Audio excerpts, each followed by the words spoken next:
La Iglesia del Lunes, nuestro trabajo diario para beneficio del hombre, bendición a las naciones y la gloria de Dios, integrando la fe y el trabajo, imitando a Cristo en el lugar de trabajo. Scott Allen.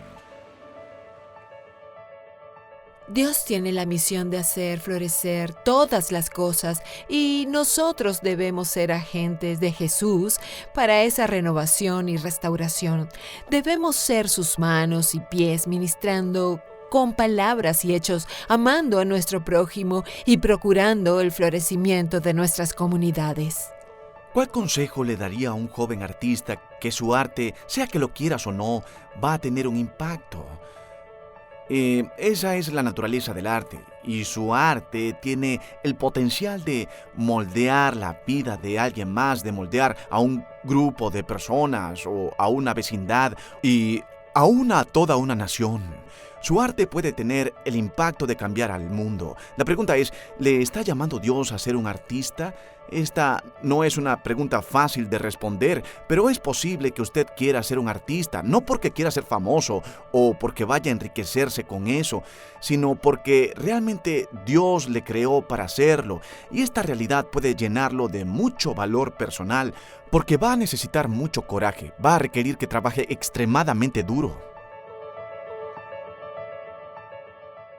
Nuestro amigo Os Guinness, autor de un impactante libro sobre vocación titulado El Llamado, nos invita como cristianos a considerar nuestro llamado de dos maneras. En primer lugar está nuestro llamado general o primario, y en segundo lugar está nuestro llamado secundario o específico. El llamado primario es el mismo para todos los cristianos. Es el llamado a seguir a Jesús, a seguirlo en cada área de nuestra vida a través de la obediencia a lo que Él ha enseñado. El llamado secundario es único. Es un llamado específico e individual para cada cristiano. Está basado en nuestra historia particular, nuestra cultura, nuestra personalidad única, nuestros talentos y dones. Se expresa a través de nuestro trabajo en un área en particular, ya sea la educación o los negocios, la agronomía, el arte o la academia. Discernir su llamado secundario es muy importante y puede ser desafiante. Una de las herramientas de aplicación que hemos provisto en este curso se llama Descubrir mi lugar en la historia, que Darren Miller ha desarrollado, y es una herramienta que le ayudará a tener un mayor entendimiento de cuál pudiera ser su llamado secundario. De igual modo, en esta sesión, vamos a enfocar nuestra atención en el llamado primario, el llamado de ven y sígueme, como Jesús mismo lo expresó. Este es el llamado que todos tenemos en común, un llamado a permitir que Jesús viva a través de nuestras vidas, en nuestros hogares y en los lugares donde trabajamos. De los dos llamados, el primero es el más importante y debemos priorizarlo. Jesús lo expresó de esta forma en Mateo 6:33. Él dijo, «Pero buscad primero su reino y su justicia, y todas estas cosas os serán añadidas». Tal vez usted se está preguntando cuál es la voluntad de Dios para su vida, qué trabajo quiere Dios que yo haga, qué debo estudiar en la universidad. Yo tengo hijos adolescentes en casa, son preguntas frecuentes para ellos, tal como lo fueron para mí y para nosotros en su tiempo. Esta es la forma en la que creo que Jesús responde a esa pregunta. Ya les he dicho cuál es mi voluntad para su vida. Ya conocen su llamado. Le he llamado a obedecer mis enseñanzas sin importar dónde esté y sin importar qué estén haciendo. Su llamado es a buscar primeramente mi reino y mi justicia, y a medida que lo haga, confíe que voy a guiarle en todo lo demás, incluyendo las buenas obras específicas que preparé para usted a través de su llamado secundario. Cristo ha comprado nuestra salvación con el precio de su sangre derramada, para que nosotros podamos ser nuevas criaturas, nuevos seres humanos llenos de su Espíritu Santo, capaces de obedecerlo, para que podamos mostrar su poder y bondad a través de nuestras vidas, en nuestras casas y en los lugares donde trabajamos. Realmente me gusta mucho cómo el profesor Dallas Willard lo expresaba. Él decía, «Estoy aprendiendo de Jesús cómo vivir mi vida tal como Él la hubiese vivido si Él fuese yo, Discúlpeme, déjenme decirlo nuevamente. Estoy aprendiendo de Jesús cómo vivir mi vida tal como Él la hubiese vivido si Él fuese yo. No estoy necesariamente aprendiendo a hacer todo lo que Él hizo, sino que estoy aprendiendo a hacer todo lo que hago a la manera como Él lo hizo. Todo esto es parte de la gran agenda redentiva de Dios. Que Cristo habite en este mundo por medio de su gente, en los lugares donde ellos viven y a través del trabajo que ellos hacen. Todo nuestro discipulado cristiano debería estar enfocado en esto, pero desafortunadamente mucho de nuestro discipulado está moldeado por el gnosticismo evangélico. Los nuevos cristianos son enseñados en cómo leer las Escrituras, cómo orar y cómo evangelizar.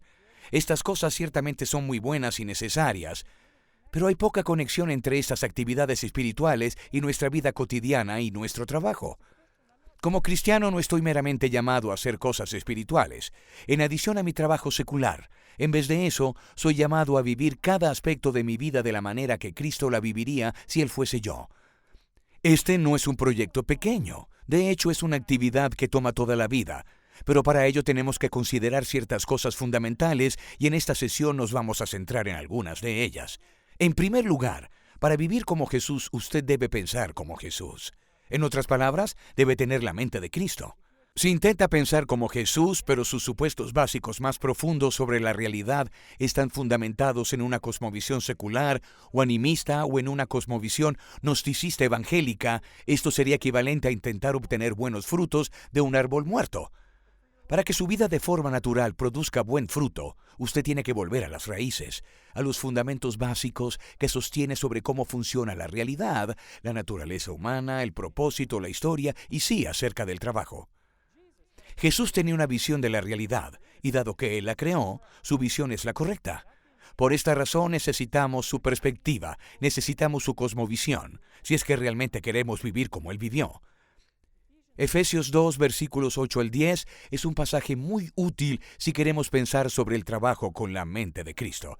Allí dice, porque por gracia habéis sido salvados por medio de la fe, y esto no de vosotros, sino que es don de Dios, no por obras para que nadie se glorie.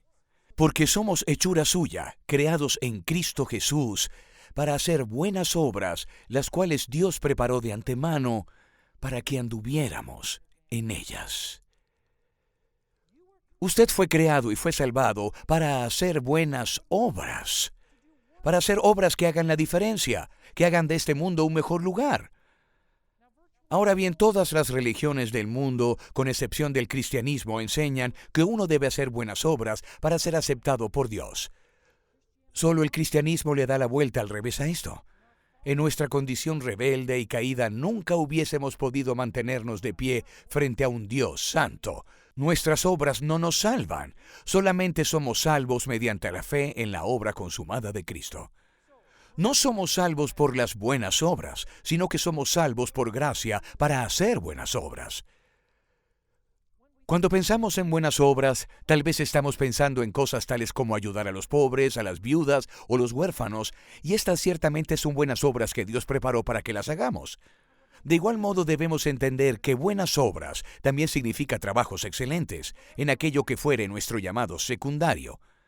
Efesios 2, 8, 10 nos dice que Dios tiene buenas obras, obras importantes, obras significativas para que nosotros las pongamos en práctica. Él preparó de antemano esas obras de manera exclusiva para usted y quiere que las llevemos a cabo con excelencia. Este concepto es algo poderoso, es algo que cambia la vida, porque le da a nuestras vidas un profundo propósito y significado.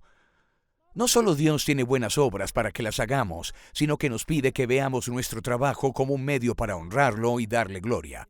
En nuestro mundo caído, nuestro trabajo está motivado por el egoísmo, está motivado por el orgullo, trabajamos para ser vistos como dignos o valiosos a los ojos de los demás, o para glorificarnos a nosotros mismos o enriquecernos. Ahora, como seguidores de Jesús, nuestra motivación cambia.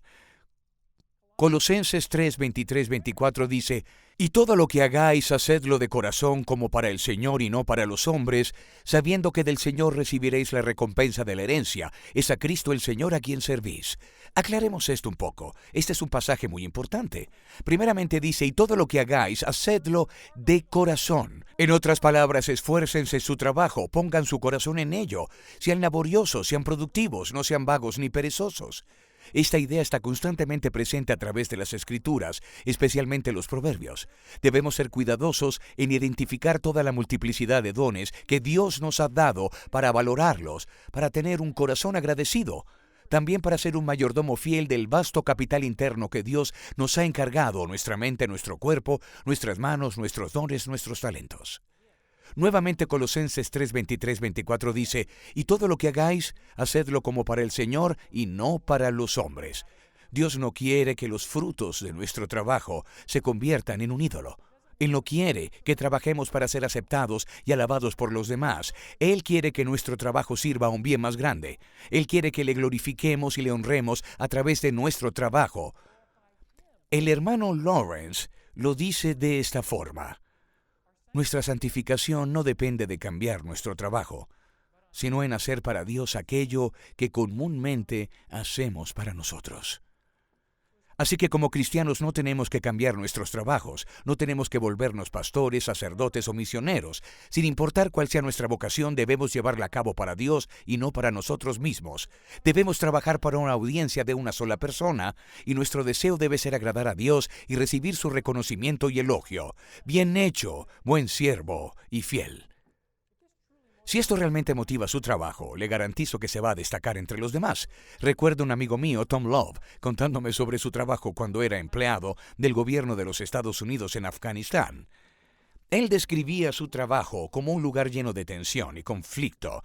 La mayoría de sus colegas competían unos con otros y se esforzaban por posicionarse uno por encima del otro para lograr una promoción.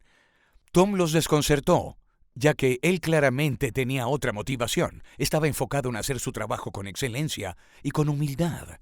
En lugar de competir con los demás, él buscaba oportunidades para servirles y alentarlos. Cuando sus compañeros le preguntaban sobre esto, él simplemente les respondía, «No estoy trabajando para el gobierno de los Estados Unidos, tampoco trabajo para mi desarrollo personal, trabajo para agradar y honrar a Dios».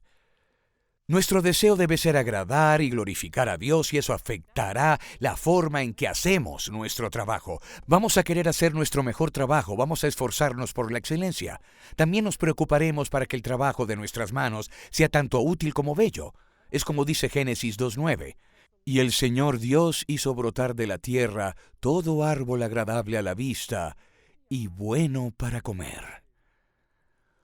Note que no dice simplemente que Dios creó árboles, sino que describe a los árboles tanto como agradables a la vista, es decir, hermosos y de buenos frutos para comer.